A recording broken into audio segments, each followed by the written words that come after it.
హల్లెలూయా, హల్లెలూయా. ఎంతో మంది కనులైనటువంటి దైవ సేవకులు నిలబడినటువంటి ఈ చోట దీనురాల్ని, అల్పురాల్ని, ఎందుకు యోగ్యత అర్హత లేనటువంటి నన్ను నిలబెట్టుకున్నటువంటి నా దేవునికి మొదటిగా కృతజ్ఞతాస్తుతులు చెల్లిస్తున్నాను. దేవుని సన్నిధిలో కూడి వచ్చినటువంటి మీ అందరికీ కూడా నా హృదయపూర్వకమైన వందనాలు తెలియజేస్తున్నాను. అందరికీ వందనాలండి. దేవునికి స్తోత్రం.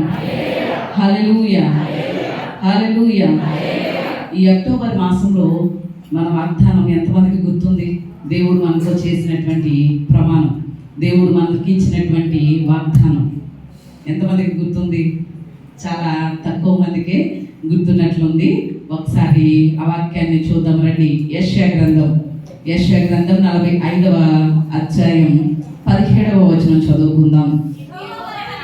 యెహోవా వలన ఇశ్రాయేలు నిత్యమైన రక్షణ పొంది ఉన్నది.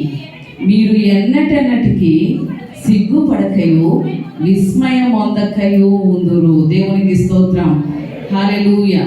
అలాగే యెషయా గ్రంథం 54వ అధ్యాయం 4వ వచనం కూడా చదువుకుందాం. ఈ రోజు వాగ్దానం యెషయా గ్రంథం 54:4. భయపడకుము, నీవు సిగ్గుపడనక్కర్లేదు. అవమానమును తలంచకుము, నీవు లజ్జపడనక్కర్లేదు. నీ బాల్యకాలపు సిగ్గును మరచును. దేవునికి స్తోత్రం. హల్లెలూయా. ఒక 3000 మంది సభ జరుగుతుందటండి. సభ జరుగుతూ ఉంటే ఒక ఆయన ఆ సభను నిర్వహిస్తున్నటువంటి హోస్ట్ దగ్గరికి వెళ్ళి వెంకటప్పయ్య గారిని కేకేయండి అనేసి అన్నారట. ఎవరిని చెప్పండి? వెంకటప్పయ్య గారిని పిలవండి అనేసి అన్నారట. ఆ సభ నిర్వహిస్తున్నటువంటి ఆయనకి ఏమీ అర్థం కాలేదు, అలాగే నిలబడి చూస్తున్నారట. చూస్తుంటే మరలా అదే కబురు వచ్చిందట ఆయన దగ్గరికి, ఆ సభ నిర్వహిస్తున్నటువంటి ఆయన దగ్గరికి.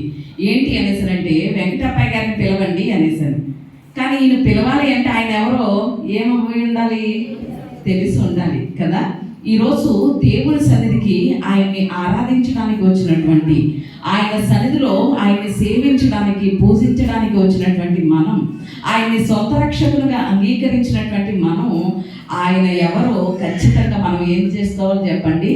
తెలుసుకోవాలి. ఇంకా ఇన్ని సంవత్సరాలు రక్షించబడి, ఇన్ని సంవత్సరాల నుండి దేవుని సన్నిధికి వచ్చి కూడా ఆయన ఎవరో మనం ఎరగకపోతే, తెలుసుకోలేకపోతే అది మన జీవితాలకి నిష్ప్రయోజనమే. ఈరోజు దేవుడు మనకి ఇస్తున్నటువంటి వాగ్దానం, ఈ అక్టోబర్ మాసంలోనే మొదటి దినాన దేవుడు మనకి ఇచ్చినటువంటి వాగ్దానం ఏంటి అనేసనంటే, మీరు ఎన్నటన్నిటికి సిగ్గుపడకయు విస్మయం పొందకయు ఉందురు. దేవునికి స్తోత్రం. హల్లెలూయా. మీ నోటితో ఆ మాట చెప్తారా?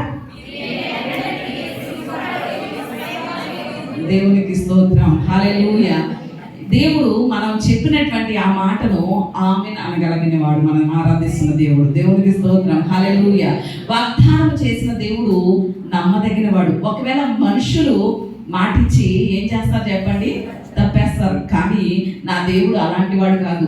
ఆయన మాట ఇచ్చాడు అంటే ఖచ్చితంగా ఏం చేస్తాడు? నెరవేరుస్తాడు. అది నెరవేర్చడానికి కూడా సమర్థుడైనటువంటి వాడు. దేవునికి స్తోత్రం. హల్లెలూయా.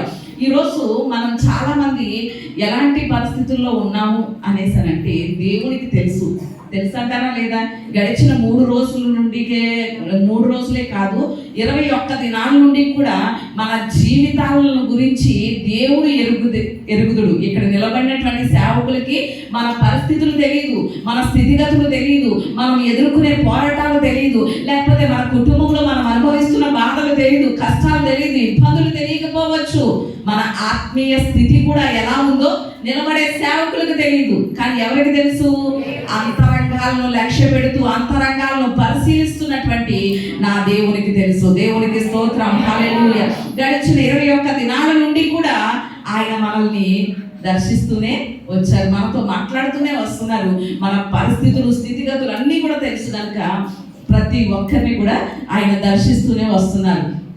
ఈ అక్టోబర్ మాసంలో కూడా ఆయన ఇచ్చినటువంటి వాగ్దానం ఏంటి అనేసి అంటే చాలా మంది ఏమనుకుంటారో తెలుసా? ఇందాక సాక్ష్యాలు చెప్పాను కదా, చాలా మంది ఏం చేశారు, 21 దినాల పూర్తి కాకముందే వారి జీవితంలో దేవుడు చేసిన కార్యాలని చాలా మంది చెప్పడం జరిగింది. కానీ మిగిలినటువంటి వారికి ఉండేటువంటి ఆలోచన ఏంటో తెలుసా? అయ్యో 21 దినాలు దేవుని సన్నిధిలో నేను ప్రతిష్ఠించుకున్నాను కదా, ఆయన సన్నిధిలో ఉపవాసం ఉండి మొదలుపెట్టాను కదా, ప్రార్థన చేశాను కదా, మరి నా జీవితంలో దేవుడు ఎందుకు కార్యం చేయలేదు? ఆయన కార్యం చేయకపోవడం వల్ల ఒకవేళ చుట్టూ ఉన్నటువంటి వాళ్ళు నా ప్రార్థన సరిలేదనుకుంటారేమో, లేకపోతే నేను సరిగా దేవునికి మొరపెట్టలేదు అనుకుంటారేమో, లేకపోతే దేవునికి నేను ఇష్టం లేదని అందుకే కార్యం చేయలేదనేసి అని అనుకుంటారేమో అని ఒకవేళ తోటి సహోదరుల విషయంలో మనకేమనిపిస్తుంది? అయ్యో నేను అలా ఎప్పుడు సాక్షిగా నిలబడతాను, సాక్షిగా నిలబడకపోతే నాకు ఎలా ఉంది, సిగ్గుగా ఉంది కదా, నా తోటి వారి దగ్గర అవమానంగా ఉంది కదా అనేసని సంఘంలో అనుకుంటాం. కానీ మన కుటుంబ పరిస్థితుల దగ్గరికి వస్తే అక్కడ కూడా ఎలాంటి పరిస్థితులు అనేసానంటే, ఇన్ని సంవత్సరాల నుండి దేవుని సన్నిధికి వెళ్తున్నావు కదా, ఇంతగా దేవునికి ప్రార్థన చేస్తున్నావు కదా, ఇంతగా దేవునికి మొరపెడుతున్నావు కదా, నీ దేవుడు ఏం చేశాడు? ఇలాంటి పరిస్థితుల్లో నీ దేవుడు నిన్ను ఆదుకోలేదా? ఇలాంటి పరిస్థితుల్లో నీ దేవుడు నిన్ను విడిపించలేదా? ఇలాంటి పరిస్థితుల్లో నీ దేవుడు నీకు సహాయం చేయట్లేదా అని ఒకవేళ నా బంధువులు అంటారేమో, వాళ్ళ మధ్యలో నేను సిగ్గుపడిపోవాలేమో, వాళ్ళ మధ్యలో నేను అవమానం పొందేయాలేమో, వాళ్ళకి దేవుడు అంటే తెలీదు, నా చుట్టూ ఉన్నటువంటి వారు అన్యజనులు, వారి మధ్యలో నా దేవుడు ఎప్పుడు గొప్ప చేయబడతాడు, ఎప్పుడు నా దేవుడు గణపరచబడతాడు అని ఒకవేళ ఆశతో ఎదురు చూస్తున్నామేమో. కానీ ఈరోజు దేవుడు ఈ మాసంలో మనకి ఇచ్చినటువంటి వాగ్దానం ఏంటో తెలుసా? మీరు ఎన్నటన్నిటికీ సిగ్గుపడకయు అవమానం విస్మయం పొందకయు ఉందరు. దేవునికి స్తోత్రం, హల్లెలూయా. చాలాసార్లు సిగ్గుపడినటువంటి పరిస్థితులు మన మీద నుంచి వెళ్ళిపోయినటువంటి పరిస్థితులు ఉన్నాయి. కానీ ఈరోజు నా దేవుడు ఏం చెప్తున్నాడో తెలుసా? మీరు ఎన్నటికీ అని కాదు, ఎన్నటన్నిటికీ కూడా ఏం పొందరట? సిగ్గుపడరట, విస్మయం పొందరట. విస్మయము అనే మాటకి అర్థం ఏమిటి అనేసనంటే భయము, భీతి అని అర్థం వస్తుంది. విస్మయం అంటే అర్థం ఏంటి చెప్పండి? భయము, భీతి. అంటే కొన్ని పరిస్థితులను బట్టి నేను సిగ్గుపడిపోతానేమో అనిపిస్తుంది, కొన్ని సమస్యలను బట్టి, కొన్ని మనం ఎదుర్కొనే ప్రతికూలతలను బట్టి. కానీ మరికొన్ని పరిస్థితులు మనకి ఏం తెచ్చిపెడుతున్నాయో తెలుసా? భయాన్ని తెచ్చిపెడుతున్నాయి, భీతిని తెచ్చిపెడుతున్నాయి. అయ్యో తెల్లవారితే ఈ పరిస్థితి ఏంటి, లేకపోతే తెల్లవారితే రేపు ఇస్తానండి అని ఎవరికో చెప్పాం, మనం వాళ్ళ దగ్గర అప్పు తీసుకున్నాము, వాళ్ళకి రేపు ఇచ్చేస్తానండి డబ్బులు అని చెప్పాం. కానీ మనకి దగ్గర ఇంకా డబ్బులు సమకూర్చబడలేదు, రేపు వాళ్ళు వచ్చేస్తారు. ఈ రాత్రి మనకి నిద్ర పడుతుందా చెప్పండి? నిద్ర పడుతుందా? అయ్యో రేపు వాళ్ళు వచ్చేస్తారు, ఇవ్వకపోతే ఏమంటారో, లేకపోతే ఎలా తెచ్చివ్వాలి, వాళ్ళకి ఏం సమాధానం చెప్పాలి అని ఒక రకమైన భీతితో, భయంతో ఆ రాత్రి నిద్ర పట్టలేనటువంటి పరిస్థితులు. అంటే అందుకనే దేవుడు చెప్తున్నాడు, ఏ పరిస్థితిని బట్టి ఒకవేళ సిగ్గు కలిగే పరిస్థితులు, అలాంటి సమస్యలు నీ కుటుంబంలో అనుభవిస్తున్నావేమో, లేకపోతే భయము, భీతి చెందేటువంటి పరిస్థితులు అనుభవిస్తున్నావేమో. 21 దినాల ప్రార్థన నా సన్నిధికి చేరింది. నీవు ఏ రోజైతే నా సన్నిధిలో ప్రార్థన చేయడం ప్రారంభించావో ఆ రోజే నేను దానికి ఏం చేసేసాను? సమాధానం ఇచ్చేసాను. కాబట్టి నేను నీకు చేస్తున్నటువంటి ప్రమాణం ఏంటో తెలుసా? నేను నీకు ఇస్తున్నటువంటి వాగ్దానం ఏంటో తెలుసా? నువ్వు ఇక మీదట ఎన్నటికీ కూడా ఏం చేయవు? సిగ్గుపడకయు, విస్మయము అంటే భయం కానీ భీతి కానీ రాకుండా ఉంటావు. అలా నేను చేస్తాను అని నా దేవుడు సెలవిస్తున్నాడు. దేవునికి స్తోత్రం, హల్లెలూయా. చాలాసార్లు మనకి ఉండేటువంటి పరిస్థితిని బట్టి భయం కలుగుతూ ఉంటుంది. విలియం కీపర్ అనేటువంటి ఒక భక్తుడు ఉన్నాడు. ఆయన ఇంగ్లాండ్ దేశానికి చెందినటువంటి వాడు. ఆయనకి 6 సంవత్సరాలు చిన్న పిల్లవాడిగా ఉన్నప్పుడే తల్లి చనిపోయింది. తల్లి చనిపోతే హాస్టల్లో వేసేసారు అబ్బాయికి. ఇక ఎవరు లేరు, ఒక అనాథగా పెరిగాడు. హాస్టల్లో తనకంటే పెద్ద పిల్లలు ఉంటారు కదా, ఈ 6 సంవత్సరాల వయసు అంటే ఎంత చెప్పండి? చాలా చిన్న వయసు కదా. ఈ అబ్బాయి చాలా చిన్న వయసు కాబట్టి తనకంటే పెద్ద వయసు కలిగినటువంటి వారు ఈ బిడ్డను ఏడిపిస్తూ ఉంటే, అల్లరి చేస్తూ ఉంటే చాలా వాళ్ళు పెట్టేటువంటి ఆ బాధను బట్టి పిచ్చివాడు అయిపోయాడు విలియం కీపర్. చాలా పిచ్చివాడు అయిపోయి ఒకరోజు తనకున్న పరిస్థితులను బట్టి, ఆ పెద్దవాళ్ళు ఆ ఏడిపింపులను బట్టి భయంతో, భీతితో బ్రతికేవాడు. కనీసం ఎలా ఉండేది అనేసానంటే, తన నీడను తాను చూసుకున్నా ఏమైపోయేవాడు? భయపడిపోయేవాడు. అంటే చిన్ననాటి నుండి తను అనుభవించిన పరిస్థితి అలాంటిది, తను నడిచినటువంటి మార్గం అలాంటిది. అంత భయంతో, భీతితో ఒకరోజు ఏం చేయాలనుకున్నాడంటే ఉరి వేసుకుని చనిపోదాం అనుకున్నాడు. ఏమనుకున్నాడు చెప్పండి? ఉరి వేసుకుని చనిపోదాం అనుకున్నాడు. అలాంటి పరిస్థితుల్లో నా దేవుడు ఆ బిడ్డను పట్టుకున్నాడు. దేవునికి స్తోత్రం, హల్లెలూయా. నా దేవుడు ఆ విలియం కీపర్ అనేటువంటి ఆ బిడ్డను పట్టుకున్నాడు, ఒక పరిశుద్ధుడిగా మార్చేశాడు. ఆయన ఈరోజు క్రైస్తవ సమాజానికి ఎన్నో ఆత్మీయమైనటువంటి పాటలు రాసిచ్చిన వాడిగా ఉన్నాడు. దేవునికి స్తోత్రం, హల్లెలూయా. అంటే ఈరోజు మనం ఆరాధిస్తున్నటువంటి దేవుడు ఏంటి చెప్పండి? ఎలాంటి భయము భీతి చెందేటువంటి పరిస్థితులు గుండా మనం వెళ్ళినా వాటి నుండి మనల్ని ఏం చేయగలడు? విడిపించగలిగినటువంటి దేవుడు. దేవునికి స్తోత్రం. ఆ రోజు విలియం కీపర్ని రక్షించుకుని ఆ క్రైస్తవ సమాజానికి ఆశీర్వాదకరంగా మార్చిన దేవుడు ఈరోజు నిన్ను నన్ను కూడా మనం ఎలాంటి పరిస్థితి గుండా వెళ్ళినా మనల్ని సిగ్గుపడనివ్వకుండా, భీతి భయము చెందకుండా చేసి అనేకులకు ఆశీర్వాదకరంగా నిలబెట్టగలిగిన దేవుడు మనం ఆరాధిస్తున్న దేవుడు. దేవునికి స్తోత్రం, హల్లెలూయా. చాలా మంది ఏమనుకుంటారో తెలుసా?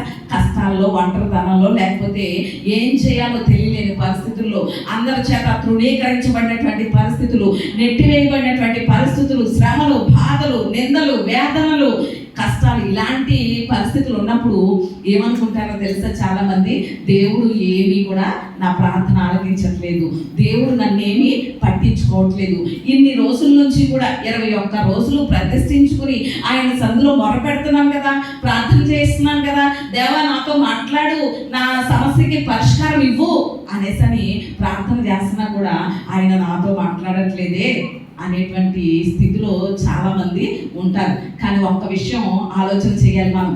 ఏంటో తెలుసా? ఒకవేళ 21 దినాలు నువ్వు ఆయన సన్నిధిలో నీకున్న సమస్యలను బట్టి, నిందించే వారిని బట్టి, బాధ పెట్టే వారిని బట్టి, నిన్ను కష్టపెట్టే వారిని బట్టి దేవుని సన్నిధిలో ప్రార్థన చేస్తున్నావు. ఒకవేళ నీతో ఆయన మాట్లాడకపోయినా ఎవరితో మాట్లాడుతున్నాడు తెలుసా? నిన్ను ఎవరైతే బాధ పెడుతున్నారో వాళ్ళతో నా దేవుడు మాట్లాడుతున్నాడు. దేవునికి స్తోత్రం. నిన్ను ఎవరైతే నిందిస్తున్నారో వాళ్ళతో నా దేవుడు మాట్లాడుతున్నాడు. నీ బాధకు ఎవరైతే కారణంగా ఉన్నారో వాళ్ళతో నా దేవుడు మాట్లాడుతున్నాడు. ఎవరైతే నిన్ను శ్రమల పాలు చేస్తున్నారో, ఎవరైతే అవమానకరంగా ఉంచాలనుకుంటున్నారో, ఎవరైతే సిగ్గుపరచాలనుకుంటున్నారో వాళ్ళతో నా దేవుడు మాట్లాడుతున్నాడు. దేవునికి స్తోత్రం, హల్లెలూయా. అంటే కొన్ని సార్లు దేవుని కార్యాలు ఎలా ఉంటాయో తెలుసా? ఎక్కడి నుండి నరుకుతాడు, అక్కడి నుండి కూడా నా దేవుడు నరుకు వస్తూ ఉంటాడు. ఒకసారి మనం ప్రార్థన చేసిన వెంటనే మనతోటే మాట్లాడతాడు. నా బిడ్డ భయపడొద్దు, నేను నీకు తోడుగా ఉన్నాననేసి అని మనతో మాట్లాడతాడు. కొన్నిసార్లు ఏం చేస్తాడో తెలుసా? మన శత్రువులతో మాట్లాడతాడు, మనల్ని ఇబ్బంది పెట్టే వారితో మాట్లాడతాడు. దేవునికి స్తోత్రం. ఆయన కార్యాలు అతి గంభీరములు. కాబట్టి ఏ మాత్రం కూడా మనం ఏం చేయక్కర్లేదు చెప్పండి, భయపడక్కర్లేదు. ఇశ్రాయేలీయుల యొక్క ప్రయాణంలో చూస్తే వెనక ఎవరున్నారు? ఫరో సైన్యం. ఎదరు చూస్తే ఎర్ర సముద్రం. ఏం చేయాలో తెలియలేని పరిస్థితి. ఆ రోజు ఇశ్రాయేలీలో ఉన్న పరిస్థితి ఈ రోజు మనలో కూడా చాలా మంది అదే పరిస్థితి అనుభవిస్తున్నారు. వెనక్కి వెళ్దామంటే వెళ్ళలేని పరిస్థితి, ముందుకు వెళ్దామంటే వెళ్ళలేని పరిస్థితి, ఎటు తోచలేని పరిస్థితి, ఏ నిర్ణయం తీసుకోవాలో దిక్కు తోచలేనటువంటి పరిస్థితిని అనుభవిస్తున్నటువంటి మనకి ఎవరు జవాబో తెలుసా? మనల్ని ఎవరు ఆ పరిస్థితుల నుండి విడిపించగలరో తెలుసా? నా దేవుడు మాత్రమే. దేవునికి స్తోత్రం. ఆ ఎర్ర సముద్రాన్ని దాటించినటువంటి దేవుడు ఈ రోజు సముద్రం అంత సమస్య అయినా కూడా ఆ సమస్యలో నుండి మనల్ని ఏం చేయగలడు? బయటికి తీసుకురాగలడు. దేవునికి స్తోత్రం. ఎర్ర సముద్రాన్ని పాయలుగా చేసి ఆ సముద్రాన్ని దాటింపచేసి ఇశ్రాయేలీయులను ఎలాగైతే ఎర్ర సముద్రం దాటించి బయటికి తీసుకొచ్చాడు, ఐగుప్తు దాస్యంలో నుండి బయటికి నడిపించాడు, ఈరోజు ఆ సముద్రం అంత సమస్యను మనం ఎదుర్కొంటున్నా సరే, అన్ని కష్టాల గుండా మనం ప్రయాణం చేస్తున్నా సరే, ఆ సముద్రం అంత సమస్య నుండి కూడా మనల్ని ఎక్కడికి తీసుకొస్తారు చెప్పండి? బయటికి తీసుకురాగలిగిన దేవుడు. దేవునికి స్తోత్రం, హల్లెలూయా.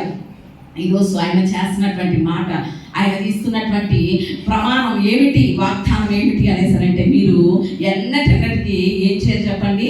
సిగ్గుపడకయో, అవమానము లేకపోతే విస్మయం పొందకయు ఉందురు అనేసి నా దేవుడు చెప్తున్నాడు. ఇదే మాట యోవేలు గ్రంథంలో కూడా ఆయన పర్టికులర్గా చెప్తారు. ఏమో తెలుసా? నా జనులు ఇక ఎన్నటికి సిగ్గుపడరు, సిగ్గు నొందకయుందురు. దేవునికి స్తోత్రం, హల్లెలూయా. మనందరం ఆయన జనులమేనా చెప్పండి? నేను నా క్రీస్తు రక్తం చేత కడగబడ్డాను, దేవుని సొత్తైన ప్రజను నేను అన్న వాళ్ళు గట్టిగా దేవునికి స్తోత్రం చెప్తాను. హల్లెలూయా. మనందరం కూడా ఎవరని చెప్పండి? దేవుని బిడ్డలు. ఎప్పుడైతే ఆయన్ని సొంత రక్షకునిగా అంగీకరించి బాప్తిస్మం తీసుకున్నామో అప్పుడే ఆయన బిడ్డలుగా చేయబడ్డాం. అప్పుడు దేవుడు ఏమంటున్నాడో తెలుసా మన గురించి? నా ప్రజలు అయిపోయారు, మీరు నా సొత్తు అయిపోయారు,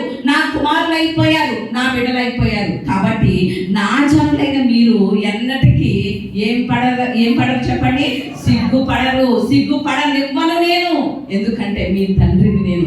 ఉదాహరణకి మన పిల్లలు ఉన్నారనుకోండి, 10 మందిలో మన పిల్లలు సిగ్గుపడాలనుకుంటామా, గొప్పవారిగా ఉండాలనుకుంటామా? ఏ తల్లిదండ్రులైనా ఏం ఆశిస్తారు? 10 మంది పిల్లల్లోనూ నా బిడ్డే గొప్పగా ఉండాలి, లేకపోతే నా బిడ్డే ఫస్ట్ రావాలి అనేసి అనుకుంటామా లేదా? అనుకుంటామా లేదా చెప్పండి? అనుకుంటాం. అందుకని వాళ్ళని ఫస్ట్ లో రావడం కోసం, లేకపోతే వాళ్ళు గొప్పగా ఉండడం కోసం మనం కూడా కొన్నిసార్లు ఏం చేస్తూ ఉంటాం? కష్టపడతా ఉంటాం. వాళ్ళకి నేర్పించే విషయంలో, చదువు చెప్పే విషయంలో, లేకపోతే ట్యూషన్లు పెట్టించే విషయంలో, ఫీజులు కట్టి మంచి మంచి స్కూల్లో వేసే విషయంలో. అంటే వాళ్ళు గొప్పగా ఉండాలి, వాళ్ళు సిగ్గుపడకుండా ఉండాలి, గొప్పవారిగా ఉండాలి అనేటువంటి ఆశ. మరి ఈ లోక తల్లిదండ్రుల మీద మనకే అలాంటి ఆశ ఉంటే, ఆయన స్వరక్తం ఇచ్చి సంపాదించుకున్నటువంటి మనల్ని, ఆయన రక్తం ఇచ్చి కొనుక్కున్నటువంటి తన బిడ్డల్ని ఆయన సిగ్గుపడేలా చేస్తాడా చెప్పండి? అవమానపడేలా చేస్తాడా? ఏమైనా భయం చెందేలా చేస్తాడా? ఆయన లజ్జాకరమైన పరిస్థితిని మనకు అనుగ్రహిస్తాడా చెప్పండి? ఏ మాత్రం కూడా అనుగ్రహించాడు. అందుకనే అంటాడు, నా జనులు ఇక ఎన్నటికీ సిగ్గుపడరు అంటాడు. దేవునికి స్తోత్రం, హల్లెలూయా. మరి ఈరోజు ఆయన ఇచ్చినటువంటి వాగ్దానం మన జీవితంలో నెరవేర్చబడాలి అంటే మనము కూడా కొన్ని విషయాల్లో ఎలా ఉండాలి? జాగ్రత్తగానే ఉండాలి కదా. మన పిల్లల్ని మనం గొప్పవారిగా చేద్దామని ఎంతో మంచి స్కూల్లో ఫీజులు కట్టి లక్షలు లక్షలు కట్టి చదివిస్తాం. వాళ్ళు చదువుకోకపోతే మనం ఏం చేస్తాం చెప్పండి? ఏం చేయలేం కదా. అంటే వాళ్ళు గొప్పవారిగా ఉండడం కోసం మనం అంతగా వెచ్చిస్తున్నాం. వాళ్ళు కూడా ఏం చేయాలి? ఆ ఖర్చు పెట్టినటువంటి డబ్బుకి తగ్గట్లుగా వాళ్ళు మంచి శ్రద్ధతో, పట్టుదలతో చదువుకోవాలి. వేరే వాటి మీద ధ్యాస లేకుండా చదువుకుని గొప్పవారుగా అవ్వాలి. అప్పుడే కదా వాళ్ళు గొప్పవారు అవ్వగలుగుతారు. ఈరోజు మన దేవుడు కూడా మనల్ని, ఆయన బిడ్డలమైనటువంటి మనల్ని అన్యజనుల మధ్యలో కానీ, మన బంధువుల మధ్యలో కానీ, స్నేహితుల మధ్యలో కానీ, మన కుటుంబస్తుల మధ్యలో కానీ, మన తోటి వారి మధ్యలో కానీ మనం సిగ్గుపడకుండా, భీతి చెందకుండా, విస్మయము పొందకుండా ఉండాలనే చేయాలనుకుంటున్నాడు ఆయన. అదే ఆయన యొక్క ఉద్దేశం, అదే ఆయన యొక్క తపన, ఆయన యొక్క ప్రణాళిక అదే. మరి ఈరోజు అలా మనల్ని చేయాలని ఇష్టపడుతున్నటువంటి దేవునికి మనము ఆయన చెప్పినట్లుగా చేస్తే అలాగే ఖచ్చితంగా మనల్ని ఏం చేస్తాడు చెప్పండి? నిలబెడతాడు. దీని గురించి పరిశుద్ధ గ్రంథంలో చూస్తే మనం సిగ్గుపడకూడదంటే ఏం చేయాలి, సిగ్గుపరచుకోకుండా దేవుడు ఉండాలంటే ఏం చేస్తే చేస్తాడు అని చాలా విషయాలు ఉన్నాయి. కీర్తనల గ్రంథంలో చూస్తే చాలా విషయాలు మనకు కనిపిస్తాయి. నేను మొరపెట్టినప్పుడు దేవుడు నన్ను సిగ్గుపడనివ్వలేదు అంటాడు దావీదు. దేవా నీ కొరకు కనిపెట్టి వారిలో ఎవరినో సిగ్గునొందరు అంటాడు దావీదు. అంటే ఆయనకి మొరపెట్టినా కనిపెట్టినా, అలాగే ఎవరైతే దేవుని యందు నిరీక్షణ ఉంచుతారో వాళ్ళు సిగ్గుపడరని, దేవుని యందు విశ్వాసం ఉంచేవాడు ఏమాత్రమో సిగ్గునొందడని, ఇలా ఎన్నో మాటలు. ఈ మాటలన్నీ మనకు తెలుసా లేదా చెప్పండి? తెలుసు. చాలా సార్లు మనం చదువుకున్నాం, ధ్యానించుకున్నాం. కాబట్టి ఈరోజు ఒకే వచనంలో నుండి ఒక్క 4 మాటలు, ఇంతవరకు మనం ఆలోచన చేయలేనటువంటి మాటలు ఒకే వచనంలో నుండి ఒక్క 4 మాటలు నేను త్వరగానే చెప్పి ముగించాలని ఆశపడుతున్నాను. ఎందుకంటే చాలా విస్తారంగానే మనం కడుపు నిండా ఈ 3 రోజులు బాగా ఫుల్గా తినేసాం కదండి. తిన్నారా లేదా? చాలా ఫుల్గా తినేసాం కదా.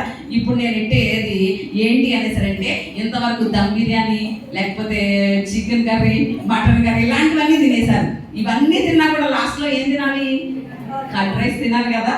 అదనమాట ఈరోజు నేను పెట్టేది ఏంటంటే, ఎంతో పెరుగన్నం తిందాం. ఎందుకంటే అవన్నీ తిన్నాక చవ చేయాలి. కాబట్టి ఒక 4 మాటలు మనం ఆలోచన చేసి తొందరగానే ముగించుకుందాం రండి.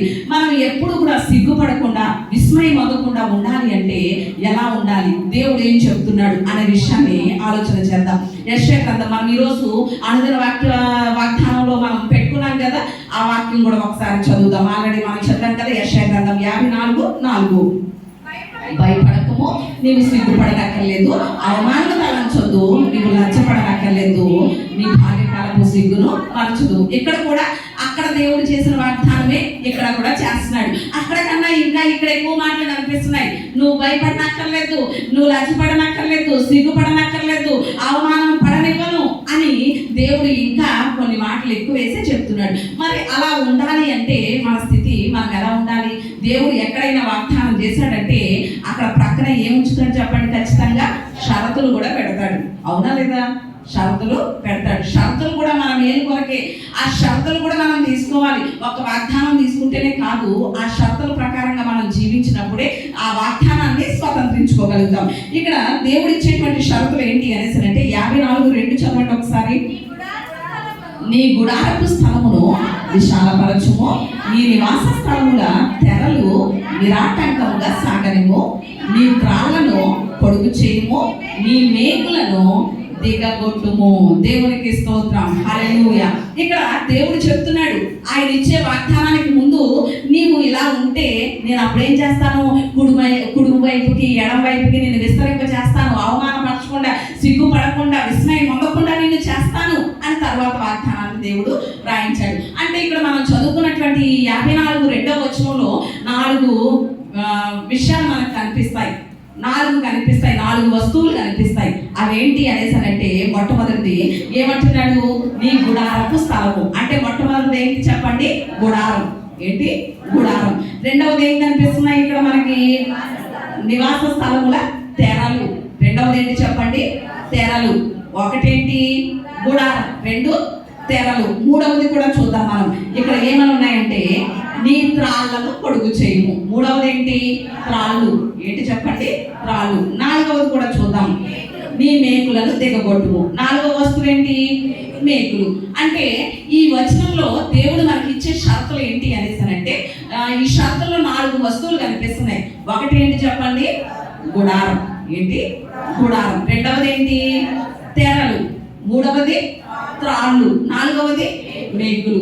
ఈ 4 కనుక మనం జాగ్రత్తగా చూసుకుంటే దేవుడు ఇచ్చిన వాగ్దానాన్ని మనం స్వతంత్రించేసుకుంటాం. దేవునికి స్తోత్రం. అంటే మీరు ఇప్పుడు ఏం చేస్తారో తెలుసా, గబగబా బయటికి వెళ్ళి టెంట్ హౌస్ దగ్గరికి వెళ్ళి ఏం అడుగుతారు, ఫస్ట్ గుడారం అంటే ఏంటి, టెంటే కదా, టెంట్ తీసుకుంటారు.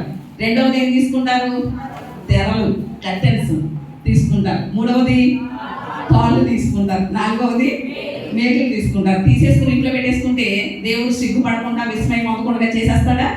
ఇవి మన ఆత్మీయ జీవితానికి పోలికలు. ఈ 4 వస్తువులు ఎక్కడ వాడబడ్డాయి అంటే, ప్రత్యక్షపు గుడారంలో వాడబడ్డాయి. ఎక్కడ వాడబడ్డాయి చెప్పండి, ప్రత్యక్షపు గుడారాన్ని దేవుడు నిర్మించడానికి వాడబడినటువంటి వస్తువులు ఈ 4 వస్తువులు.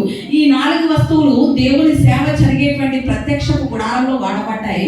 ఈరోజు ఈ 4 వస్తువులు కూడా మన జీవితంలో వాడబడాలి. దేవునికి స్తోత్రం, హల్లెలూయా. మొట్టమొదటిది మనం ఆలోచన చేస్తే, మొట్టమొదటిది ఏంటి చెప్పండి, గుడారము.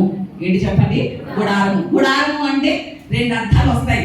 ఒకటి, ఇది వరకు పూర్వపు భక్తులు ఎందులో నివాసం చేసేవారు, గుడారాల్లో నివాసం చేసేవారు. అబ్రహాము ఇంట 318 మంది దాసదాసీలు ఉన్నా కూడా ఎక్కడ ఉండేవాడు అబ్రహాము, గుడారంలోనే ఉంటూ పునాదులు కలిగినటువంటి పట్టణం వరకు ఎదురు చూస్తూ ఉండేవాడు. అంటే ఆ భక్తుల యొక్క నివాసం ఏంటి, ఇప్పుడైతే మన నివాసాలు బిల్డింగ్లు, పెంకుటిల్లు, ఇలా మన నివాస యోగ్యం. అప్పుడు పూర్వపు దినాల్లో భక్తుల యొక్క నివాసాలు ఏంటి, గుడారం. అంటే గుడారం అంటే ఒక అర్థం ఏమొస్తుంది అంటే, ఇల్లు అని అర్థం వస్తుంది. నివసించే స్థలము, ఇల్లు అర్థం వస్తుంది. రెండవ అర్థం ఏమొస్తుంది అనేసనంటే, మనమే ఒక ఇల్లు, మనమే ఒక గుడారము. దేవునికి స్తోత్రం. కొరింథీయులకు రాసినటువంటి 2వ పత్రిక 5వ అధ్యాయంలో పౌలు గారు అంటారు, మొదటి వచనంలో ఏమంటారు చెప్పండి, భూమి మీద మన గుడారము శిథిలమైపోయినప్పుడు. అంటే మన గుడారం అంటే మన దేహం అనే గుడారం శిథిలమైపోవడం అంటే చనిపోయినప్పుడు అని అక్కడ ప్రస్తావించి పౌలు గారు రాస్తారు. అంటే గుడారం అంటే రెండవ అర్థం ఏంటి, మనమే, మన దేహమే దేవుని గుడారము, దేవుడు నివసించే ఇల్లు అని అర్థం వస్తుంది. ఇప్పుడు ఇక్కడ దేవుని వాక్యంలో రాయబడినటువంటి మాట ఏమిటి అనేసరంటే, నీ గుడారపు స్థలము ఏం చేయబడాలట, విశాలపరచబడాలట. గుడారపు స్థలం ఏం చేయబడాలి చెప్పండి, విశాలపరచబడాలి. ఉదాహరణకి మనకి 2 మగపిల్లలు ఉన్నారనుకోండి, వాళ్ళు ఎదుగుతున్నారు. అప్పుడు వెంటనే మనకు వచ్చే ఆలోచన ఏంటో తెలుసా, ఆడపిల్ల అయితే పెళ్లి చేసి ఒక అయ్య చేతిలో పెట్టి ఒక ఇంటికి పంపించేస్తాం, గొడవ ఉండదు. కానీ 2 మగపిల్లలే కాబట్టి, 2 ఒక ఇల్లే ఉందనుకోండి, ఏం చేస్తారు, కొట్లాడతారు. కాబట్టి ఏం చేయాలి, 2 ఇల్లులు కట్టాలి వాళ్ళిద్దరి వరకు అనుకుంటామా లేదా? చాలా మంది, ఒకవేళ మన మనసులో అలాంటి ఆలోచన రాకపోయినా కొంతమంది సలహా ఇస్తూ ఉంటారు. ఏమని, 2 మన పిల్లలే కదండి, ఇంకో ఇల్లు కూడా ఏం చేయాలి, మీరు కట్టాలి, సంపాదించాలి, ఇల్లు కట్టాలి, ఉంచాలి కదా మన పిల్లోడికి అనేసి అని అంటారు. అంటే మన పిల్లలు ఎదిగే కొలది, అంతకుముందు మన పిల్లలు చిన్నగా ఉన్నప్పుడు మనకు ఒక రూమ్ సరిపోతుంది, అవునా లేదా? ఒక్క చిన్న గదిలో మనం నివాసం చేసే పరిస్థితి. కానీ పిల్లలు ఎదిగేసరికి ఏం చేస్తూ ఉంటాం, ఇంకొక బెడ్రూమ్ చేస్తూ ఉంటాం. వాళ్ళు ఎదిగేసరికి, లేకపోతే వాళ్ళ పెళ్ళిళ్ళు అయ్యేసరికి ఏం చేస్తూ ఉంటాం, ఇంకా రూములు పెంచుకుంటూ ఉంటాం. అంటే మన పిల్లలు ఎదిగే కొలది మన గుడారాన్ని, మన ఇంటిని ఏం చేస్తున్నాం? విశాలం చేసుకుంటా ఉంటున్నాం వాళ్ళు ఎదిగే కొలది. మరి మన ఆధ్యాత్మిక జీవితంలో కూడా మనం ఆలోచన చేస్తే చాలా మంది ఎలా ఉంటారో తెలుసా? మా పిల్లలు ఎదుగుతున్నారండి, పెద్దోళ్ళు అయ్యారండి, పెళ్ళిళ్ళు చేయాలండి, ఇల్లు కట్టాలండి, లేకపోతే ఒక స్టేర్ ఉందండి ఇప్పుడు ఇంకో స్టేర్ వేయాలండి, ఇలా భౌతికంగా వాళ్ళ గుడారాన్ని విశాలం చేసుకోవాలని చూస్తున్నారు. మరి ఆధ్యాత్మికంగా మన గుడారాన్ని ఎంతవరకు విశాలం చేసుకున్నాం మనం అనేది ఎంతైనా ఆలోచన చేయాలి. ఈరోజు క్రైస్తవుల యొక్క పరిస్థితి ఎలా ఉందో తెలుసా? భౌతికంగా విశాలం చేయబడుతున్నాయి, బిల్డింగ్లన్నీ స్టేర్ల మీద స్టేర్లు వస్తున్నాయి, బిల్డింగ్లు కట్టబడుతున్నాయి, స్థలాలు కొనబడుతున్నాయి, పొలాలు కొనబడుతున్నాయి. ఇందులో విశాలత కలుగుతుంది భౌతికంగా. కానీ ఆధ్యాత్మికంగా ఎలా ఉందో తెలుసా? వాళ్ళ గుడారపు యొక్క స్థితి మరగుచ్చు అనుభవం. ఏంటి చెప్పండి? ఎదుగుదల లేదు. భౌతికంగా పిల్లలు ఎదిగితే విశాలం చేయబడుతుంది, కానీ ఆధ్యాత్మిక స్థితిలో ఏం లేదు చెప్పండి? ఎదుగుదల అనేది లేకుండా ఉంటుంది. కానీ మనం ఆధ్యాత్మికంగా ఏం చేయబడాలి? మన గుడారాలు విశాలపరచబడాలి. కొన్ని గుడారాలు కనుక మనం బైబిల్లో చూస్తే, అబ్రహాం మొదట గుడారం ఎక్కడ వేశాడంటే హాయికి బేతేలుకి మధ్యలో గుడారం వేశాడు.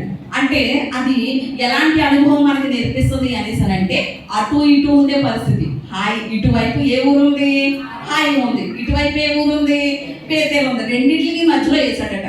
అంటే ఈరోజు క్రైస్తవుల యొక్క పరిస్థితి కూడా ఎలా ఉంటుంది? కొంతేమో లోకం ఉంటుంది, కొంతేమో దేవుడు ఉంటాడు. అంటే అటు ఇటు ఉండేటువంటి పరిస్థితి. తర్వాత కొంతమంది ఎక్కడ వేసుకున్నారో తెలుసా? గుడారం ఐగుప్తులో వేసుకున్నారు. ఎక్కడ వేసుకున్నారు? ఐగుప్తులో గుడారాలు వేసుకున్నారు. ఐగుప్తు దేనికి సాదృశ్యం అంటే లోకానికి సాదృశ్యం. ఎక్కడ దేనికి సాదృశ్యం చెప్పండి? లోకానికి. కానీ మన గుడారం ఎక్కడ ఉండకూడదు? ఐగుప్తులో ఉండకూడదు, హాయికి బేతేలుకి కూడా మధ్యలో ఉండకూడదు. ఇంకొంతమంది ఎక్కడ గుడారం వేసుకున్నారంటే, నేను తొందరగా ముగించాలని రిఫరెన్స్ ఇవ్వట్లేదు మీకు. నాశనపురంలో గుడారం వేసుకున్నారు. ఎక్కడ చెప్పండి? నాశనపురంలో గుడారం వేసుకుంటే దాని అర్థం మనకి తెలిసిపోతుంది. ఏమైపోతాం? నాశనానికే దారి తీస్తుంది. చాలా మంది యేసుప్రభు పుట్టినప్పుడు ఎక్కడ గుడారాలు వేసుకున్నారు తెలుసా? చలిమంటల దగ్గర. అది శీతాకాలం కదా, చలిమంటల దగ్గర వాళ్ళు గుడారాలు వేసుకున్నారు. కానీ చలిమంటల దగ్గర కాదు, కానీ మన గుడారం ఎక్కడ వేసుకోవాలో తెలుసా? మనల్ని మండించే దేవుని దగ్గర వేసుకోవాలి. దేవునికి స్తోత్రం, హల్లెలూయా. చాలా మంది లోక స్నేహితుల దగ్గర వారు గుడారాలను వేసుకుంటూ ఉంటారు. కానీ తరువాత అబ్రహాం చేసిన మంచి పని ఏంటో తెలుసా? ఆదికాండం 18వ అధ్యాయం మొదటి వచనంలో చూస్తే, ఆయన మొదట హాయికి బేతేలుకి మధ్యలో వేశాడు, అటు ఇటు ఉండే పరిస్థితిలో వేశాడు. కానీ తర్వాత అబ్రహాం తన గుడారాన్ని అక్కడ నుంచి తీసేసి ఎక్కడ వేశాడో తెలుసా? మమ్రే దగ్గర ఉన్న సింధూర వనంలో తన గుడారాన్ని వేశాడు. దేవునికి స్తోత్రం, హల్లెలూయా. ఎప్పుడైతే మమ్రే దగ్గర ఉన్న సింధూర వనంలో గుడారం వేశాడో, అక్కడికి దేవుడు ఏం చేశాడు చెప్పండి? దిగొచ్చేసాడు. అబ్రహాముతో కలిసి సహవాసం చేశాడు. అంటే ఈరోజు మన గుడారాన్ని విశాలపరచుకోవడం, ఆధ్యాత్మికంగా మన సరిహద్దులు విశాలపరచుకోవడం అంటే ఏంటి అంటే, దేవునితో మరింత సత్సంబంధం కలిగి ఉండడం. దేవునికి స్తోత్రం. మన సహవాసం దేవునితో మరింతగా పెంచుకోవడం. మరి ఈరోజు మనం సిగ్గుపడకుండా, విస్మయం పొందకుండా ఉండాలి అంటే మన గుడారం ఏమవ్వాలి? విశాలపరచబడాలి. అంటే మన సహవాసం దేవునితో రోజు రోజుకు పెరుగుతూ ఉండాలి. రోజు రోజుకు దేవునితో మన సత్సంబంధం ఇంకా ఇంకా ఎదుగుతూ ఉండాలి, ఇంకా ఇంకా బలపడిపోతూ ఉండాలి. ఈరోజు క్రైస్తవుల యొక్క పరిస్థితి ఎలా ఉందో తెలుసా? బాధలు ఉన్నప్పుడు దేవునితో సంబంధం బాగానే ఉంటుంది, కష్టాలు ఉన్నప్పుడు దేవునితో సంబంధం బాగానే ఉంటుంది, ఇరుకులు ఉన్నప్పుడు దేవునితో సంబంధం బాగానే ఉంటుంది. కానీ దేవుడికి ఆశీర్వదించిన తర్వాత, ఒక పరిస్థితిలో నిలబెట్టిన తర్వాత సేవకులతోటి సహవాసం ఉండదు, దేవుడితోటి సహవాసం ఉండదు. అంటే పరిస్థితులు మారిపోతే మన సహవాసం ఏమైపోతుంది చెప్పండి? మన గుడారం ఏమైపోతుంది? ఇంకా ఇంకా విశాలపరచబడవలసింది పోయి ఏమైపోతుంది చెప్పండి? సంకుచితం అయిపోతుంది. కానీ ఈరోజు దేవుడు మాట్లాడుతున్నాడు ఏంటో తెలుసా? మన గుడారం ఏం చేయబడాలి? విశాలపరచబడాలి. ఎప్పుడైతే మన గుడారం విశాలపరచబడుతుందో అప్పుడు మనం సిగ్గుపడకయు, విస్మయం పొందకయు ఉంటాం అనే విషయాన్ని మనం ఆలోచన చేస్తున్నాం. ఇక్కడ ఈ గుడారంలోకి కనుక దేవునితో ఎక్కువ సహవాసం చేస్తూ ఉంటే, మనం ఆధ్యాత్మికంగా మన గుడారాన్ని విశాలం చేసుకుంటా ఉంటే చాలా ఆశీర్వాదాలు. ఒక విషయాన్ని నేను చెప్తా ఉంటాను. ఏంటి అనేసి అంటే, పేతురు అత్త తన గుడారం ఎలాంటిది అంటే రోగాల పుట్ట. పేతురు అత్త ఏంటి చెప్పండి? రోగాల పుట్ట తన గుడారం. కానీ ఎప్పుడైతే యేసయ్య తన గుడారంలోకి వెళ్ళాడో ఏమైపోయింది చెప్పండి? ఆమెలో ఉన్న రోగం అంతా పోయింది. మరలా ఏం చేసింది? రోగం పోవడమే కాదు, యేసయ్యకి తిరిగి ఉపచారం చేసింది, పరిచర్య చేసింది. దేవునికి స్తోత్రం, హల్లెలూయా. అంటే మన గుడారాన్ని దేవునితో సహవాసం చేసుకుంటూ విశాలపరుస్తూ ఉంటే మన రోగాలన్నీ ఏమైపోతాయి చెప్పండి? పోతాయి. తిరిగి మనం బలం పొందుకుని దేవునికే పరిచర్య చేసేలా మారిపోతాం. ఎప్పుడు? మన గుడారం విశాలపరచబడినప్పుడు. జక్కయ్య గుడారం అంతకు ముందు దేనికి నిలయం? పాపానికి నిలయం, లేకపోతే అన్యాయపు డబ్బుకి నిలయం. కానీ ఎప్పుడైతే జక్కయ్య గుడారంలో యేసయ్య అడుగు పెట్టాడో అప్పుడు ఆ గుడారంలోనికి ఏమొచ్చేసిందో తెలుసా? రక్షణ వచ్చేసింది. దేవునికి స్తోత్రం, హల్లెలూయా. మరి ఈరోజు మన గుడారం ఎంతవరకు విశాలపరచబడుతుంది? ఇంకా పాపానికి నిలయంగానే మన గుడారం ఉంటుందా? మన ఇళ్లలో పాపం ఉందా? లేకపోతే మన దేహం అనే గుడారంలో కూడా పాపముతోటే నిండినటువంటి ఆలోచనలు ఉన్నాయా? ఎంతవరకు మన గుడారాన్ని విశాలం చేసుకుంటున్నాం అనే విషయాన్ని ఆలోచన చేయాలి. ఇంకొక మూడో వ్యక్తిని కూడా చూపించిన మాటలో ముందుకు వెళ్తాను. సేన అనేటువంటి దయ్యాలు పట్టినటువంటి వ్యక్తి అంతకు ముందు తన గుడారం ఎలా ఉంది? అపవాదికి నిలయంగా ఉంది. దేనికి నిలయంగా ఉంది చెప్పండి? అపవాదికి నిలయంగా ఉంది. కానీ ఎప్పుడైతే యేసయ్య ఆ గుడారం దగ్గరికి వెళ్ళాడో అప్పుడు వెంటనే ఆ గుడారానికి ఏమొచ్చేసింది చెప్పండి? విడుదల వచ్చేసింది. దేవునికి స్తోత్రం, హల్లెలూయా. మరి ఈరోజు మన గుడారాలు దేవునితో సహవాసం చేయగలిగితే, దేవునితో సత్సంబంధం కలిగి ఉండగలిగితే మన కుటుంబాల్లో, మన గుడారాల్లో స్వస్థత ఉంటుంది, విడుదల ఉంటుంది, రక్షణ ఉంటుంది. ప్రతి ఆశీర్వాదం మన గుడారంలోనే ఉంటుంది. దేవునికి స్తోత్రం, హల్లెలూయా. మరి ఈరోజు ఎంతవరకు మన గుడారాలు విస్తరిస్తున్నాయి అనే ఆలోచన కలిగి ఉండాలి. ఈరోజు చాలా మంది ఎలా ఉంటారో తెలుసా? వాళ్ళు దేవునితో సంబంధం, దేవుని సేవకులతో సంబంధం ఒకప్పుడు బాగానే ఉంటారు, కానీ రాను దూరం అయిపోతూ ఉంటారు. వాళ్ళు దూరం అయిపోయేది కాకుండా ఈ మిగిలిన వాళ్ళు దగ్గర అవుతూ ఉంటే ఏమొస్తూ ఉంటుంది? వాళ్ళకి అసూయ వచ్చేస్తూ ఉంటుంది, స్వార్థం వచ్చేస్తూ ఉంటుంది, ఇగో వచ్చేస్తుంది. అయ్యో నేను ముందు ఉండేదాన్ని కానీ ఇప్పుడు నేను దూరం అయిపోతున్నాను. సరే, అప్పుడు ఏం చేయాలి? ఆత్మీయంగా జ్ఞానవంతులైతే ఏం చేస్తారు? అయ్యో ఒకప్పుడు ఆ స్థితిలో నేను ఉండేదాన్ని, ఇప్పుడు ఆ స్థితికి తను వెళ్ళిపోయింది కాబట్టి నా స్థితిని మరలా నేను దక్కించుకోవాలి, నా స్థితిలోకి నేను వెళ్ళాలి అని ఆత్మీయ జ్ఞానం ఉన్న వాళ్ళు ఏం చేస్తారు? మరింతగా దేవుని దగ్గరికి వస్తూ ఉంటారు. కానీ కొంతమంది ఆ జ్ఞానం లేనటువంటి వాళ్ళు ఏం చేస్తారో తెలుసా? వేరే వేరే మాటలు మాట్లాడుతూ ఉంటారు. చూడు వాళ్ళు ఎక్కువైపోయారు ఈ మధ్య, దేవునికి పాస్టర్ గారికి అన్నట్లుగా మాట్లాడుతూ ఉంటారు. అంటే ఇప్పుడు మనం ఎవరితో సహవాసం కలిగి ఉండాలి? దేవునితో సహవాసం కలిగి ఉండాలి. ఆ సహవాసం విడిచిపెట్టబడినటువంటి మనం సరి చేసుకోవాలి తప్ప వేరే వేరేగా మాట్లాడడం వల్ల మరింతగా ఏమైపోతున్నాం? దూరం అయిపోతున్నాం అనే విషయాన్ని ఆలోచన చేయాలి. అందుకని చాలా మంది చూపు ఎక్కడ ఉందో తెలుసా? కింద. ఆ ఆలోచన కూడా అపవాది వాళ్ళకి రానివ్వడు. 18 సంవత్సరాల నుంచి నడుము వంగిపోయినటువంటి అబ్రహాము కుమార్తె అంటే ఎవరు? రక్షించబడినటువంటి విశ్వాసే. కానీ రక్షించబడిన విశ్వాసం కూడా ఎవరు పట్టుకున్నారు? అపవాది పట్టేసుకుంది. ఎన్ని సంవత్సరాల నుంచి? 18 సంవత్సరాల నుంచి పట్టేసుకుని నడుము వంగిపోయేటట్లు చేసింది. నడుము వంగిపోయే వాళ్ళ చూపు ఎలా ఉంటది? నడుము వంగిపోతే ఇలాగే చూస్తాం కదా, పైకి చూడగలుగుతామా చెప్పండి? అంటే పైన ఉన్నటువంటి పరలోక సంబంధమైనటువంటి వాటి వైపు చూడలేకపోయింది అంతకాలము. కానీ దేవుడు ఎప్పుడైతే విడుదల ఇచ్చాడో ఆవిడకి అప్పుడు ఏం చూడగలిగింది చెప్పండి? పైన ఉన్న వాటిని చూడగలిగింది. ఈ రోజు ఎవరైతే అపవాది బంధకాల చేత బంధించబడ్డారో వారు కూడా ఆధ్యాత్మిక విషయాలను దృష్టి పెట్టలేరు, ఆధ్యాత్మిక విషయాలను చూడలేరు, పర సంబంధమైన విషయాలను దృష్టి పెట్టలేరు. ఇంకెంతసేపు వాళ్ళ దృష్టి ఎక్కడ ఉంటది? భౌతిక సంబంధంగానే ఉంటది. ఈరోజు నా దేవుడు మాట్లాడుతున్నాడు. ఏంటో తెలుసా? మనం ఎన్నటెన్నటికి సిగ్గుపడకయు విస్మయం పొందకయు ఉండాలి అంటే మొట్టమొదటిగా ఏం చేయాలి చెప్పండి? మన గుడారాలని విశాలం చేసుకోవాలి. మన గుడారం విశాలం చేసుకోవాలి అంటే ఏంటి చెప్పండి? ఆధ్యాత్మికంగా దేవునితో మరింతగా సహవాసంలో మనం ముందుకు సాగుతూ ఉండాలి. రెండవది కూడా మనం ఆలోచన చేస్తే, రెండవది ఏం చదువుకున్నాం మనం ఇక్కడ? 54:2లో తెరలు నిరాటంకముగా సాగనిమ్ము అంటే రెండవది. మొదటిది గుడారం విశాలపరచబడాలి. రెండవది ఏంటి? తెరలు సాగాలట. మన తెరలు ఏం చేయబడాలి? సాగాలట, పొడుగుగా.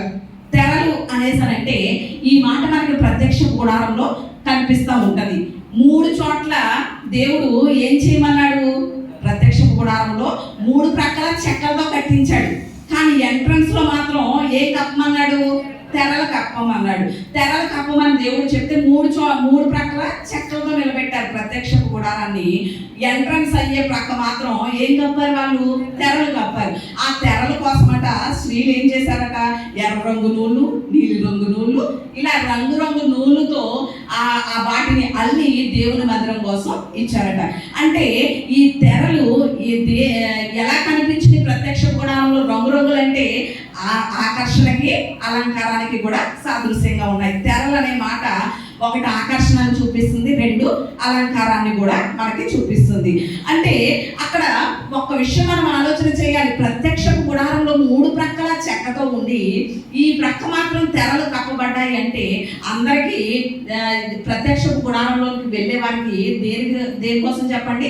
అవకాశం ఉండేటట్లుగా తెరలు కప్పబడ్డాయి. చెక్కతో కప్పేసామనుకోండి, రాగలుగుతామా? రాలేం కదా. అంటే ఎంట్రన్స్ అయ్యే చోట తెరలు ఉన్నాయి, ఆ తెరల్లోంచి లోపలికి ప్రవేశించవచ్చు. ఈరోజు తెరలు అనే దానికి ఆత్మీయ అర్థం చూసుకుంటే మన సాక్ష్య జీవితం. తెరలేంటి చెప్పండి? మన సాక్ష్య జీవితం. ఈరోజు లోకంలో ఉన్నటువంటి వాళ్ళు దేవుని సన్నిధికి రావాలి అంటే మనం ఎలా ఉండాలి? తెరలుగా ఉండాలి.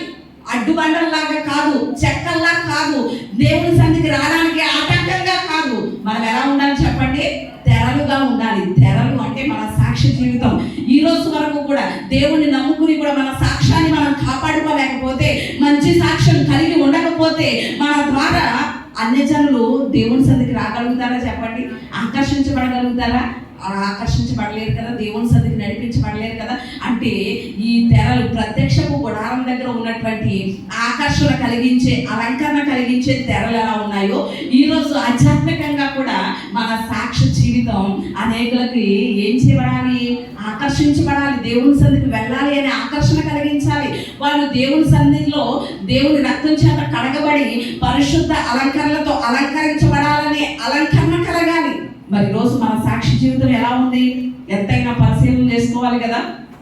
మన సాక్షి జీవితం లోకానికి కనబడాలి, మనం అలంకరించబడాలి, తెరల వలె పరిశుద్ధంగా ఉండాలి. ఈరోజు చాలా మంది చెప్పేటువంటి మాటలు ఏంటో తెలుసా? క్రైస్తవులను బట్టే క్రీస్తు అంటే మాకు ఇష్టమే, కానీ ఈ క్రైస్తవులు ఉన్నారే వీళ్ళ జీవితం సరిగా లేకపోవడం వల్లే మేము ఎక్కడికి రాలేకపోతున్నాం? దేవుని సన్నిధికి రాలేకపోతున్నాం, క్రీస్తు దగ్గరికి రాలేకపోతున్నాం.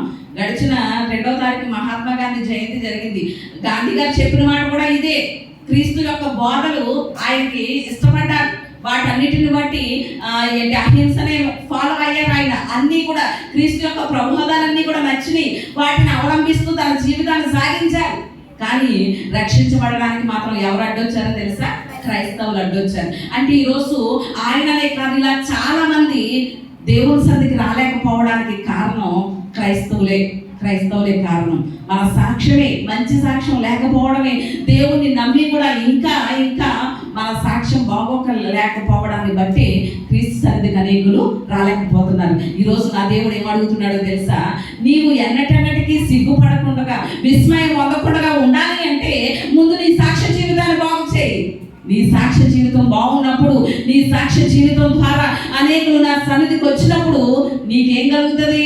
ఘనతే కలుగుతుంది, కానీ అవమానం అనేది కలగదు. దేవునికి స్తోత్రం, హల్లెలూయా. మరి ఈరోజు ఎంతవరకు మన సాక్ష్య జీవితాన్ని మనం భద్రం చేసుకుంటున్నాం, మన సాక్ష్య జీవితాన్ని మనం కాపాడుకుంటున్నాం అనేది ఎంతైనా కూడా ఆలోచన చేయాలి. ఈరోజు ఎంతవరకు మన సాక్ష్యాన్ని కాపాడుకుంటున్నాం?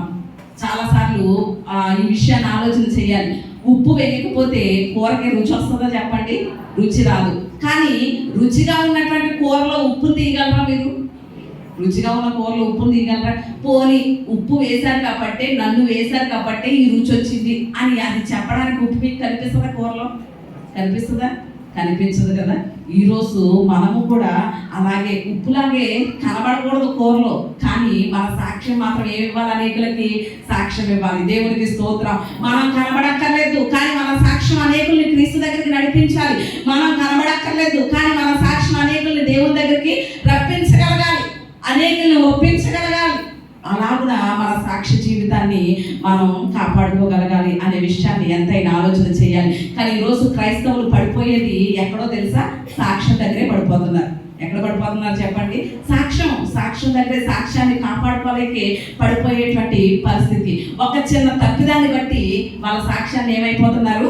కోల్పోతున్నారు చాలా మంది. చిన్న తప్పిదమైన ప్రమాదం ఎలా ఉంటుంది చెప్పండి? చాలా పెద్ద ప్రమాదమే ఉంటుంది. ఒక ఆయనట సిగరెట్ కాల్చుకుంటూ అడవి మార్గంలో నడుస్తూ వెళ్తున్నాడట.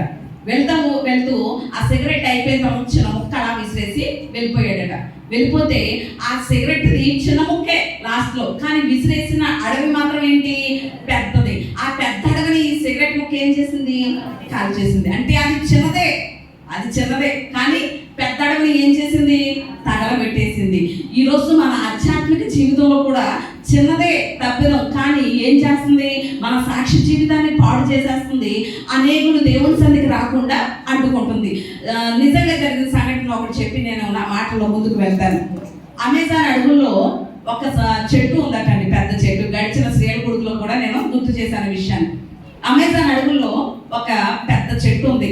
అది ఎంత ఉంటుంది? దాని వయసు ఎంత అంటే 2000 సంవత్సరాలట. ఆ చెట్టు వయసు ఎంత చెప్పండి? 2000 సంవత్సరాలట. ఆ చెట్టు ఎంత ఉంటుందంటే మన ద్వారపూడిలో సగం ఉంటుందట. ఎంత ఉంటుందో చెప్పండి? ద్వారపూడిలో సగం ఉంటుందట. 2000 సంవత్సరాల వయసు కలిగి ద్వారపూడిలో సగం లెక్క ఉండే అంత చెట్టు సడన్ గా చనిపోయిందట. వేళ్లతో పెళ్లగించుకుని పడిపోయి చనిపోయిందట. ఇదేంటి ఇంత పెద్ద చెట్టు ఇలాగ పడిపోవడం ఏంటి?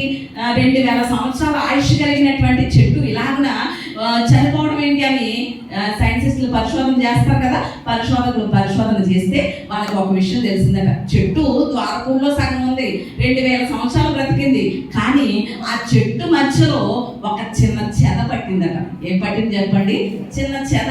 అంటే చెదపురుగు ఎంత ఉంటుంది? మీరు ఎప్పుడైనా చూసారా చెదపురుగుని? ఎంతమంది చూసారు? అందరూ చూసారు కదా. ఆ చెదపురుగు ఎంత చిన్నది. ఆ చిన్న పురుగు ఏం చేసింది? చెట్టు 2000 సంవత్సరాలు బ్రతికినటువంటి చెట్టుని, ద్వారపూడిలో సగం ఉండే చెట్టుని ఏం చేసింది? పాడు చేసేసింది. ఈరోజు మన విషయంలో కూడా, మన ఆధ్యాత్మిక విషయంలో కూడా ఏదైనా ఇది చిన్నదే కదా అనేసి అనుకుంటాం కొన్నిసార్లు. చిన్న అబద్ధమే కదా, లేకపోతే చిన్న మాటే కదా, మాట్లాడేసినా పర్వాలేదు, లేకపోతే చిన్న చూపే కదా, చూసేసినా పర్వాలేదు, చిన్నదే కదా అనేసని చాలాసార్లు చిన్నదే కదా దాన్ని చాలా తేలిగ్గా తీసేసుకుంటూ ఉంటాం. కానీ ఆ చిన్నదే మన సాక్షి జీవితాన్ని ఏం చేస్తుంది చెప్పండి? పాడు చేసేస్తుంది. అనేకులు దేవుడి సన్నిధికి రాకుండా అడ్డుబండగా నిలిచిపోతుంది. ఇక్కడ దేవుడు ఏమంటున్నాడో తెలుసా? మీరు ఎప్పటికీ సిగ్గుపడకుండా, విస్మయం పొందకుండా, భీతి చెందకుండా, అవమానం చెందకుండా ఉండాలి అంటే మొట్టమొదటి మీ గుడారపు స్థలాన్ని ఏం చేయాలి? విశాలం చేసుకోవాలి. అంటే నాతో సహవాసం కలిగి ఉండాలి. రెండవది ఏం చేయాలి? మీ తెరలు ఏం చేయాలి చెప్పండి? పొడుగు చేసుకోవాలి. అంటే మీ సాక్ష్య జీవితాన్ని ఇంకా బలపరుచుకోవాలి తప్ప సాక్ష్యాన్ని పాడు చేసుకోకూడదు. ఇక్కడ మూడో విషయాన్ని కూడా మనం ఆలోచన చేద్దాం. మూడో విషయం ఏంటి చెప్పండి? ఇక్కడ త్రాళ్ళు ఏం చేయాలట? పొడుగు చేసుకోవాలట. త్రాళ్ళు ఏం చేయాలి? పొడుగు చేసుకోవాలట. అంటే త్రాళ్ళు ఆల్రెడీ ఎంత పొడుగున్నాయనుకోండి, వాటిని ఇంకా ఏం చేయాలి? ఇంకో అంత పొడుగు చేసుకోవాలట అని దేవుడు చెప్తున్నాడు.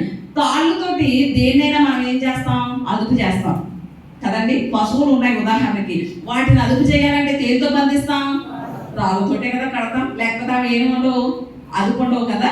అలాగా ఏ వస్తువునైనా బంధించాలి అన్నా, అదుపు చేయాలన్నా ఏం చేయాలి? తాళ్ళు ఉండాలి. ఈ తాళ్ళు ఏం చేయాలి అని దేవుడు కోరుకుంటున్నాడంటే ఇంకా పొడుగు అవ్వాలట. ఇప్పుడు పొడుగ్గానే ఉన్నాయి, ఇంకా ఏమవ్వాలట? పొడుగ్గా అవ్వాలట. అంటే తాళ్ళు అనే మాట ఇక్కడ దేన్ని బట్టి వాడుతున్నాడో తెలుసా? దేవుడు దేనికి వాడుతున్నాడో తెలుసా? మనకున్న తాడుకి ఇంకో కొంచెం తాడు ఎక్స్ట్రా చేసి ముడి వేసి పొడుగు చేయమనేసి అని దేవుడు అంటలేదు. త్రాళ్ళు అనే దానికి, త్రాళ్ళు పొడుగు చేయడం అంటే 2 అర్థాలు వస్తాయి. ఒకటి ఏంటంటే ప్రేమ, 2 ఐక్యత. ఏంటి చెప్పండి? త్రాళ్ళు పొడుగు చేయడం అంటే ఒకటి ప్రేమ, 2 ఐక్యత. అంటే ఇప్పటికే సంఘంలో సహోదరులుగా చేర్చబడిన మన మధ్యలో ఏముంది? సహోదర ప్రేమ ఉంది. ఏముంది చెప్పండి? చాలా మందికి ప్రేమ అనే పదం వింటే చాలు ఒకటే అర్థం వచ్చేస్తుంది. ఏంటది? లవర్స్ మధ్యలో ఉండే ప్రేమ అనే అర్థం వచ్చేస్తుంది. కానీ ప్రేమలో కూడా చాలా రకాలు ఉంటాయి. తల్లి చూపించే ప్రేమ ఉంటుంది, చెల్లి చూపించే ప్రేమ ఉంటుంది, భార్య చూపించే ప్రేమ ఉంటుంది, అన్న చూపించే ప్రేమ ఉంటుంది. ఇలా చాలా రకాలైన ప్రేమలు ఉంటాయి. కానీ పచ్చకామలోకి లోకమంతా ఎలా కనిపిస్తుందట? లోకమంతా పచ్చగా ఉందా చెప్పండి? లేదు. కానీ నీ కళ్ళు ఎలా ఉన్నాయి? పచ్చగా ఉన్నాయి. కాబట్టి నీకు ఎలా కనిపిస్తాయి? పచ్చగానే కనిపిస్తాయి. అంటే ఈ రోజు ప్రేమ అనే మాటకు అర్థం వస్తే లవర్స్ మధ్యలో, ప్రేమికుల మధ్యలో ఉండే ప్రేమ గుర్తొచ్చేస్తుంది అందరికి ఆ పదం ఎత్తగానే. కానీ దేవుడు ఏమంటున్నాడో తెలుసా? మీ అందరినీ నేను ఒకే రక్తంతో కడుక్కున్నాను, ఒకే రక్తంతో కొన్నాను. కాబట్టి మీ మధ్యలో ఏముండాలి? సహోదర ప్రేమ ఉండాలి. దేవునికి స్తోత్రం. అంటే ఇప్పుడు రక్షించబడిన మనందరం ఎవరు సహోదరి సహోదరులు. వేరే మనసు కానీ వేరే ఫీలింగ్ కానీ ఏమి మనకు ఉండదు దేవుని సన్నిధిలో. అంటే ఈ సహోదర ప్రేమ ఇంకా ఇంకా ఏమవ్వాలి, విస్తరిస్తూ ఉండాలి, ఇంకా ఇంకా పొడుగవుతూ ఉండాలి. కానీ ఈరోజు విచారకరమైన పరిస్థితి ఏంటో తెలుసా, క్రైస్తవ సమాజంలో సహోదర ప్రేమ అనేది ఉండట్లేదు. సాటి మనిషికి ఏదైనా ఆపద వస్తూ ఉంటే విశ్వాస గృహానికి చెందినటువంటి సహోదరులకి ఏదైనా కష్టం వచ్చినా ఆపద వచ్చినా కనీసం పలకరించలేని ప్రేమ ఉండట్లేదు సహోదరుల మధ్యలో. కానీ దేవుడు ఏమంటున్నాడు తెలుసా, నువ్వు సిగ్గుపడకుండా నీ జీవితంలో ఎన్నటికీ కూడా, లేకపోతే అవమానం చెందకుండా భీతి చెందకుండా ఉండాలి అంటే నీ సహోదర ప్రేమ ఏమవ్వాలి, ఇంకా అభివృద్ధి అవ్వాలి. మీ మధ్యలో ఉన్న ఐక్యత ఇంకా ఏమవ్వాలి, అభివృద్ధి చెందాలి అంటున్నాడు. మరి ఈరోజు ఐక్యత ఏది క్రైస్తవ సమాజంలో? ఒకరి మొహం అలాగా, ఒకరి మొహం ఇలాగా. అంటే ఐక్యత లేకపోతే మనం సిగ్గుపడకుండా అవమానం చెందకుండా ఉండాలి. ప్రభు ఎన్నటన్నటికీ నా కుటుంబం కానీ, నేను కానీ, నా భర్త కానీ, నా భార్య కానీ, నా బిడ్డలు కానీ అవమానం చెందకూడదు అని మాత్రం ఏం చేసేస్తాం, వాగ్దానం ఎత్తుపట్టి ప్రార్థన చేసేస్తాం. వాగ్దానం ఎత్తుపట్టి ప్రార్థన చేసేసినంత మాత్రాన కుదిరేస్తుందో చెప్పండి? అవమానం చెందకూడదు అంటే మనలో ప్రేమ అభివృద్ధి చెందాలి, ఐక్యత మరింతగా అభివృద్ధి చెందాలి. ఎంతవరకు ఐక్యత కలిగి ఉండడానికి ఇష్టపడుతున్నాం, ఎంతవరకు ప్రేమ కలిగి ఉండడానికి ఇష్టపడుతున్నాం అనేది ఎంతైనా ఆలోచన చేయాలి. ఒక ఇంటికి అటండి ఒక ముగ్గురు వచ్చి డోర్ కొట్టారట. ఏంటి చెప్పండి? ఒక ఇంటికి ముగ్గురు వచ్చి డోర్ కొట్టారట. ఆ ఇంటి కోడలు వచ్చి తలుపు తీసిందట. తలుపు తీస్తే ఎవరండి మీరు అని అడిగిందట. ఎవరు? ఆ ఇంటి ఇల్లాలు కోడలు. అడిగితే వాళ్ళు చెప్పారట, నా పేరు ప్రేమ అన్నాడట. ఇంకొకరు ఏమన్నారు, నా ప్రేమ సుఖం, నా పేరు సుఖం అన్నారట. మరొకరు నా పేరు ఐశ్వర్యం అన్నారట. అప్పుడు వీళ్ళ ముగ్గురు పేర్లు ఏంటి చెప్పండి? ఒకరి పేరు ప్రేమ, రెండవ వాళ్ళ పేరు సుఖం, మూడవ వాళ్ళది ఐశ్వర్యం. మేము ముగ్గురు వచ్చాం కాబట్టి మీకు ఎవరు కావాలో, మీ ఇంటికి ఎవరు లోపలికి రావాలనుకుంటున్నారో మీరు చెప్పండి అంటే ఎవరైనా ఒకరే రాగలుగుతాం. ఇద్దరు ముగ్గురు అన్నీ కావాలంటే వచ్చేవి కదా, ఎవరో ఒక్కరనే రాగలుగుతాం. మీకు ఎవరు కావాలో కోరుకోండి అన్నారట. అప్పుడు ఈ ఇంటి ఇళ్ళ కోడలు ఏం చేసిందో తెలుసా, తనకి మరి తక్కువ అనుభవం కదా, వెళ్ళి వెంటనే వాళ్ళ అత్తయ్య గారిని అడిగిందట. అత్తయ్య గారు మన ఇంటికి ముగ్గురు వచ్చి తలుపు కొట్టారండి, ఒకరు ప్రేమట, ఇంకొకరు సుఖమట, మూడవది ఐశ్వర్యం అట, ఎవరిని రమ్మందామండి అన్నదట. అప్పుడు ఆ ఇంటి అత్తగారు అన్నదట, ప్రేమను రమ్మని చెప్పమ్మా అన్నదట. అసలు కోడలు ఏమనాలి, ప్రేమ ఎందుకండి ఐశ్వర్యాన్ని రమ్మందామండి అనేసి అనుకోవాలి. కానీ వెంటనే అత్తగారు చెప్పినట్లుగా వెళ్ళి ప్రేమ మా ఇంటికి రావాలండి అని అడిగితే ముగ్గురు లోపలికి వచ్చేసారట. అప్పుడు ఆ కోడలకు డౌట్ వచ్చిందట, ఏంటంటే మీరు ఇందాకన్న మాట ఏంటి, ఎవరో ఒక్కరినే రాగలుగుతాం ముగ్గురు రాలేమన్నారు కదా అంటే అప్పుడు మిగిలిన ఇద్దరు సమాధానం ఇచ్చాయట. ఏమో తెలుసా, ప్రేమ ఎక్కడుంటే మేము అక్కడే ఉంటాం. మీరు ఒకవేళ ఐశ్వర్యం కావాలనుకున్నారనుకో ఐశ్వర్యం ఒకటే వస్తుంది, సుఖం కావాలనుకున్నారనుకో సుఖం ఒకటే వస్తుంది. కానీ మీరు కోరుకున్నది ఏంటి, ప్రేమను కోరుకున్నారు. కాబట్టి ప్రేమను విడిచి మేము ఇద్దరు ఉండలేము, అందుకని మేము వచ్చేసాం అన్నాయట. దేవునికి స్తోత్రం, హల్లెలూయా. అంటే ఈరోజు సంఘంలో అయినా, కుటుంబాల్లో అయినా, ఇంట్లో అయినా ప్రేమ ఉంటే అక్కడే సుఖం ఉంటుంది, ఐశ్వర్యం ఉంటుంది. కానీ ఈరోజు కుటుంబాల్లో సమాధానం లేదు, నెమ్మది లేదు, ఐక్యత లేదు. కారణం ఏంటో తెలుసా, వారి మనసుల్లో ప్రేమ లేదు. అందుకని రోమా పత్రికలో పౌలు గారు అంటారు, ఏమో తెలుసా, పరిశుద్ధాత్ముడు మన హృదయాల్లో ఏం కుమ్మరిస్తున్నాడట, ప్రేమను కుమ్మరిస్తున్నాడట. దేవునికి స్తోత్రం, హల్లెలూయా.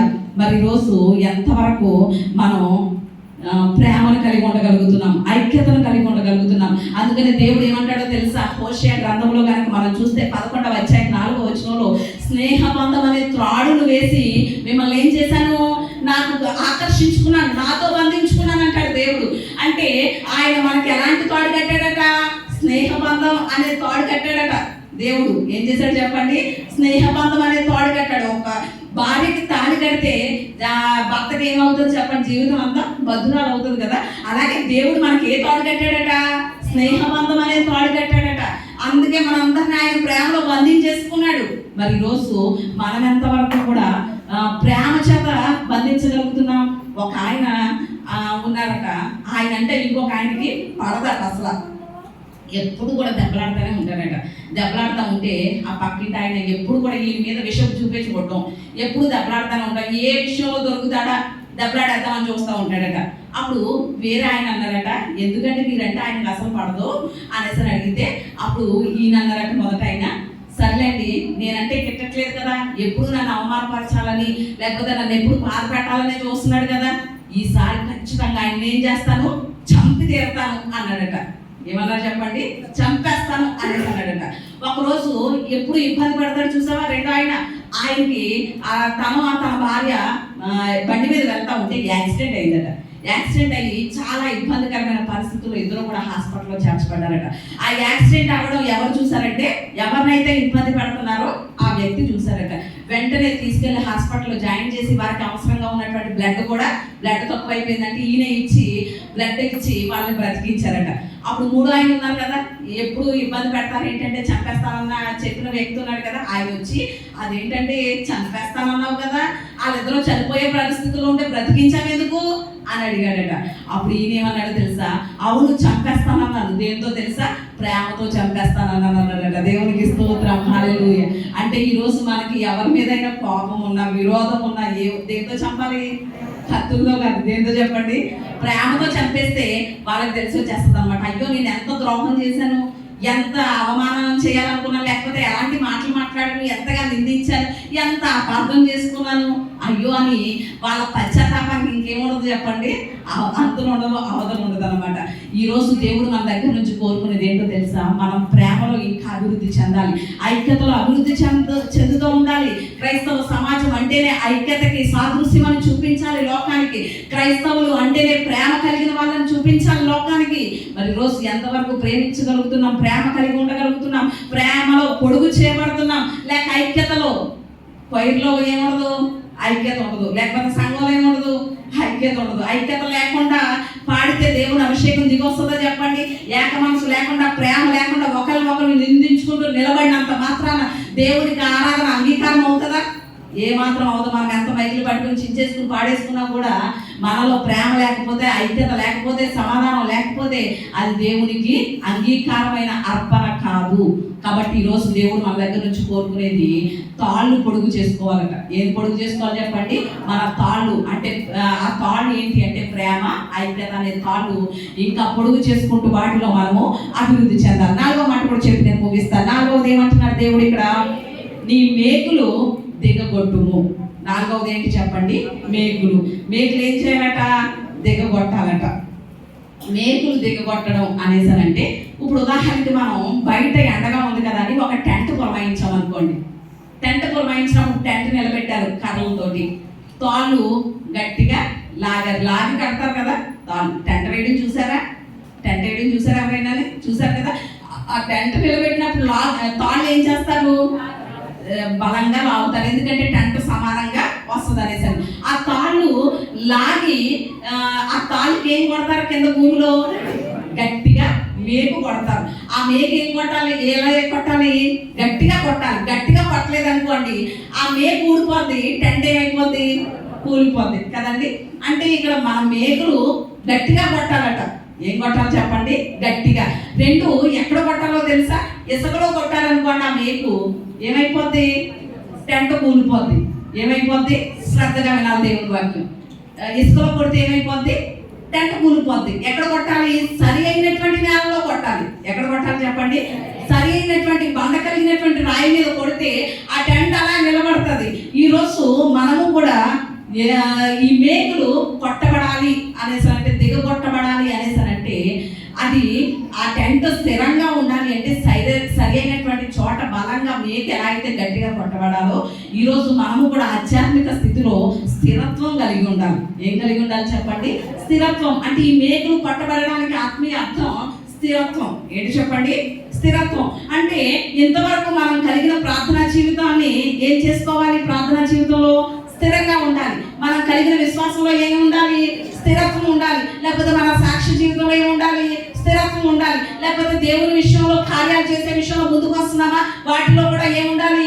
స్థిరంగా ఉండాలి. లేకపోతే క్రీస్తులో స్థిరంగా ఉండాలి, పరిశుద్ధతలో స్థిరంగా ఉండాలి, భక్తిలో స్థిరంగా ఉండాలి, దేవుని సన్నిధికి వచ్చే విషయంలో స్థిరత్వం ఉండాలి, పరిచర్యలో స్థిరత్వం ఉండాలి.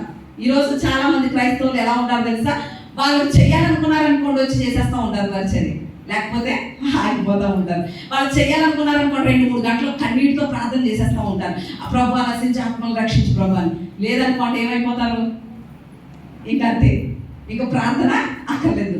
లేకపోతే వాళ్ళ కుటుంబంలో ఏదైనా సమస్య వచ్చింది అనుకోండి, విశ్వాసం దేవుడు ఏదైనా చేసేస్తాడని ఒకప్పుడు విశ్వాసం, మరి ఇప్పుడు చిన్న సమస్య వచ్చినా కదిలిపోతూ ఉంటారనమాట. అంటే ఏం లేదు, స్థిరత్వం లేదు. కానీ దేవుడు మన దగ్గర నుంచి ఏం కోరుకుంటున్నాడు తెలుసా? అటు ఇటు ఊగిపోయే వాళ్ళగా మీరు ఉండకూడదు. ఎలాంటి పరిస్థితులు వచ్చినా, ఎలాంటి ఇబ్బందులు వచ్చినా, ఎలాంటి కష్టాలు వచ్చినా, ఎలాంటి ప్రతికూలతలు వచ్చినా కూడా మీ మేకు ఏం చేయబడాలి? సరి అయిన చోట గట్టిగా కొట్టబడాలి. దేవునికి స్తోత్రం, హల్లెలూయా. మీ మేకు కనుక సరి అయిన చోట కొట్టబడకపోతే, మీరు కనుక ఆధ్యాత్మిక జీవితంలో, భక్తి జీవితంలో, పరిశుద్ధ జీవితంలో, ప్రార్థనా జీవితంలో, విశ్వాస జీవితంలో స్థిరంగా కనుక లేకపోతే మీ గుడారం ఏమైపోద్ది? కూలిపోద్ది. ఆధ్యాత్మికమైనటువంటి మన గుడారం కూలిపోతే దేవుని రాజ్యానికి ప్రవేశం లేదు, దేవుని సన్నిధిలో ప్రవేశించలేం. కాబట్టి ఖచ్చితంగా మనం ఎలా ఉండాలి చెప్పండి? స్థిరంగా ఉండాలి. ఈ విషయంలో మనకి బాగా బెస్ట్ ఎగ్జాంపుల్ ఎవరిని చూసుకోవచ్చు అంటే యోబుని చూసుకోవచ్చు. ఎవరిని చూసుకోవచ్చు చెప్పండి? యోబు. ఒక్క రోజుననే తన 10 మంది బిడ్డలు చనిపోయారు. తనకి కలిగినటువంటి గొర్రెలు కానివ్వండి, ఒంటెలు కానివ్వండి, గొడ్లు కానివ్వండి, ప్రతి ఆస్తి అంతా కూడా ఏమైపోయింది? పోయింది. ఈ రోజు కనుక మన విషయంలో అలా ఉంటే, ఒక్క చిన్న కష్టం వస్తేనే మనం చాలాసార్లు ఏమంటాం? దేవుణ్ణి ఏం చేసేస్తాం చెప్పండి? ప్రశ్నించేస్తూ ఉంటాం. ఏం చేస్తాం? ప్రశ్నించేస్తాం. ప్రభువా, ఇంత నీ సన్నిధిలో ప్రార్థన చేస్తున్నానే, ఇంత పరిచర్యలు చేస్తున్నాను, లేకపోతే ఇంతగా కానుకలు ఇస్తున్నాను, లేకపోతే ఇంతగా వాడబడుతున్నానే, నాకే ఈ కష్టం రావాలనేసి ఏం చేసేస్తాం చెప్పండి? ప్రశ్నించేస్తూ ఉంటాం. లేకపోతే మనం అనుకున్న పని జరగకపోయినా, మనం అనుకున్న కార్యం దేవుడు చేయకపోయినా, ఇంకెంతకాలం ఓపిక పట్టాలి ప్రభువా, ఇంకెంతకాలం ప్రభువా, ఎప్పుడు చేస్తావు ప్రభువా అంటాం. అవునా లేదా చెప్పండి? కానీ యోబు మాత్రం తన మేకు ఎక్కడ పట్టబడింది? సరి అయిన చోట గట్టిగా పట్టబడింది. యోబు యొక్క మేకు గుడారపు మేకు. కాబట్టి తను ఎన్ని వచ్చేసినా కానీ, అటు కానీ ఇటు కానీ ఏమవ్వలేదు, కదలలేదు. అసలు ఎన్ని గాలులు వచ్చి కొట్టినా కూడా ఆ మేకు ఊడిపోని చోట కొట్టబడింది. కాబట్టి అసలు ఎక్కడ కూడా వనకలేదు, బెదరలేదు, చంకలేదు. ఏమంటాడో తెలుసా? 1:28 యెహోవా ఇచ్చెను, యెహోవా తీసుకొనెను, ఆయన నామమునకే మహిమ కలుగును గాక అన్నాడు. దేవునికి స్తోత్రం, హల్లెలూయా. మరి ఈరోజు మనకు వస్తున్నటువంటి పరిస్థితులను బట్టి, ఇబ్బందులను బట్టి, ఇరుకులను బట్టి కదిలిపోతున్నామా? చంచల మనసు కలిగి ఉంటున్నామా? అయ్యో అయ్యో అనేసి ఊరికే గుండెలు బాధేసుకుంటున్నామా? ఏదో సంభవించినట్లు భయపడిపోతున్నామా? అంటే మన మేకు ఇంకా ఏం చేయబడలేదు? గట్టిగా కొట్టబడలేదు. మన మేకు కనుక గట్టిగా కొట్టబడితే, సరైన చోట కనుక నాటబడితే, ఎన్ని వచ్చినా కూడా బెదరం. ఎందుకంటే వాటన్నిటి నుండి విడిపించగలిగిన దేవుడు నాతో ఉన్నాడు. దేవునికి స్తోత్రం. వాటన్నిటి నుండి తప్పించగలిగిన దేవుడు నాకున్నాడు. నా సమస్య ప్రతి దానికి కూడా పరిష్కారం ఇవ్వగలిగిన దేవుడు నాకున్నాడు. లోకంలో ఉన్నవాని కంటే నాలో ఉన్నవాడు గొప్పవాడు అనే నిరీక్షణతో ఉంటాం. దేవునికి స్తోత్రం. మరి ఈరోజు మన నిరీక్షణ ఎక్కడ? దేన్ని బట్టి? మన నిరీక్షణ కనుక దేవుల్లో ఉంటే ఏ మాత్రము కూడా మనం అటు ఇటు బెనికిపోం, భయపడిపోం, బెదిరిపోము. కానీ మన నిరీక్షణ దేవుల్లో లేకపోతే మనం ఏమైపోతాం చెప్పండి?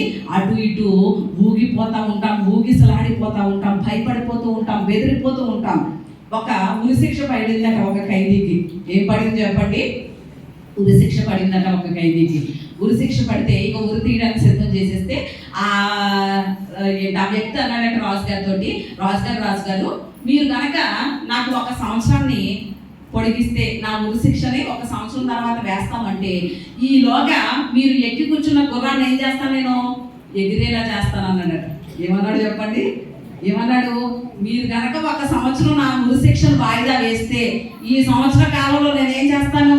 మీ గుర్రం ఎగిరేలా చేస్తాను. ఎగురుతుందా చెప్పండి? గుర్రం ఎగరగలుగుతుందా? కానీ ఏమన్నాడు? ఎగిరేలా చేస్తాను అన్నాడట. రాజుగారికి ఏం కలిగింది? ఆశ కలిగింది. ఓహో చూద్దాం, సంవత్సరమే కదా, సర్లే అని ఏం చేశాడు? ఉరి శిక్షను వాయిదా వేశాడట.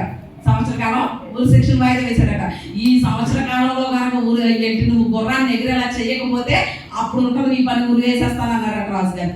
అప్పుడు వెళ్ళిపోయాడట. వెళ్ళిపోతే ప్రక్కోడు అడుగుతున్నాడట, ఒరే గుర్రాన్ని ఎగిరేలా ఎలా చేస్తావురా అన్నాడట. అప్పుడు ఈడంటున్నాడట, గుర్రం ఎగురుతుందా కడుగుంట ఏమి ఎగరరా అన్నాడట. మరి అదేంట్రా రాజుగారితో అలా చెప్పవు అన్నాడట. అప్పుడు ఇది అన్నాడట, ఈ సంవత్సర కాలంలో ఎన్నైనా జరిగిపోవచ్చు. రాజుగారే చనిపోవచ్చు, గుర్రమే చనిపోవచ్చు, లేక ఉరి శిక్ష రద్దు అయిపోవచ్చు కదా, అందుకనే సంవత్సరం తీసేసుకున్నాను రా అన్నాడట. దేవునికి స్తోత్రం. వాడి యొక్క నిరీక్షణ, హోప్, ఆశ ఏంటి చెప్పండి? ఈ సంవత్సరం కాలంలో ఏదైనా జరిగిపోతుంది.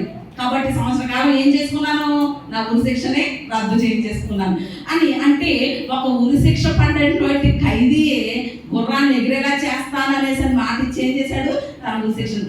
ఈరోజు మనం ఆరాధిస్తున్నటువంటి దేవుడు గొప్పవాడు కదా. ఆయన యందు మన ఆశలు కనుక పెట్టుకుంటే, ఆయన మీద కనుక మన నిరీక్షణలు పెట్టుకుంటే, నా దేవుడు నాతో ఉన్నాడు అనేటువంటి ఆలోచన కనుక మనలో ఉంటే, ఏమాత్రం కూడా ఎన్ని శ్రమలు రానివ్వండి, బాధలు, కష్టాలు, ఇబ్బందులు, ఇరుకులు ఏవైనా రానివ్వండి, ఏ మాత్రం కూడా మనం ఏం చేయాలి చెప్పండి, భయపడం. ఈరోజు దేవుడు మనకి ఇచ్చిన వాగ్దానాన్ని కనుక మనం చేత పట్టుకుంటే ఎన్నైనా రానివ్వండి. కానీ ఒక్కటే, ఒకవేళ మన మీదకి నిద్ర వచ్చినాయా, అవమానం వచ్చిందా, లేకపోతే ఇరుకులు వచ్చినాయా, కష్టాలు వచ్చినాయా, ప్రతికూలతలు వచ్చినాయా, ఒకటే మాట చెప్దాం. ఏమనో తెలుసా, నేను ఎన్నటన్నటికి సిగ్గుపడకయు విస్మయం పొందకయు ఉందును. దేవునికి స్తోత్రం, హల్లెలూయా. ఈ మాట కనుక మనం నిరీక్షణతో, విశ్వాసంతో చెప్పగలిగితే దేవుడు మన జీవితంలో నెరవేరుస్తాడు. అట్టి కృప దేవుడు మనందరికీ దయచేయను కనుక అందరం కూడా మోకరించినట్లయితే ప్రార్థన చేసుకుందాం. ప్రతి ఒక్కరు కూడా మోకరించినట్లయితే ప్రార్థన చేసుకుందాం. ఈరోజు దేవుడు మనతో మాట్లాడాడు, వాగ్దాన సందేశాన్ని అందించాడు. నా చనులైనటువంటి మీరు ఎన్నటికీ సిగ్గునందరని ప్రభువే తానే సెలవిస్తున్నటువంటి మాట. మీరు ఎన్నటికి సిగ్గుపడకయు, విస్మయం పొందకయు, భయపడకయు, అవమానపడకయు ఉంటారు. అలా నేను చేస్తాను అంటున్నాడు. ఒకవేళ దేవుని బిడ్డ అవమానాలు కూడా ప్రయాణం